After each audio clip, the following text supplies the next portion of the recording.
আসসালামাইকুম দেশবাসী, আপনারা আমার জন্য দোয়া করবেন। কাল পরশু আমার অপারেশন, আপনারা আমার জন্য দোয়া করেন। চাকার দোয়া আমার জন্য সুস্থ ভালো হয়, আমার ঠ্যাংটা যেন আল্লাহ সুস্থ করে দেয়। আপনারা এই দোয়া করবেন, এই জন্য আপনাদের কাছে কামনা করি। আর আপনারা সবাই আমার জন্য দোয়া করবেন। আসসালামু আলাইকুম। আসসালামু আলাইকুম।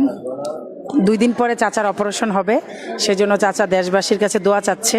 কারণ চাচার এই পায়ের জন্য খুব চিন্তিত যে চাচার পায়ের ভবিষ্যৎ কি হবে। তো আপনারা সবাই চাচার জন্য দোয়া করবেন। তো চাচা আজকে আমাকে বলেছিল আমি যেন অপারেশনের আগে চাচার জন্য সমস্ত দেশবাসীর কাছে দোয়া চাই, তাই না চাচা? জি চাচা, হ্যাঁ। জি। তা আজকে আমিও আপনাদেরকে বলতেছি, আসলে চাচা এই পাটা নিয়ে অনেক দিন ধরে ভুগতেছে। তো আপনারা সবাই দোয়া করবেন, আল্লাহ কার দোয়া কবুল করবে কেউ তো বলতে পারে না। যেন আপনাদের সবার দোয়ায় আমরা অপারেশনের পরে চাচাকে আবার দেখাবো, চাচার এই পাটা যেন ভালো হয়ে যায়। তো চাচা অনেক অনুরোধ করছিল যে আজকে আমাকে নিয়ে একটা ভিডিও বানাবেন এবং সমস্ত দেশবাসীর কাছে আমার জন্য দোয়া চাইবেন। তো চাচার মনের আশা পূরণ করে দিলাম, তাই না চাচা? ভালো সবার কাছে হয়েছে। দোয়া চান।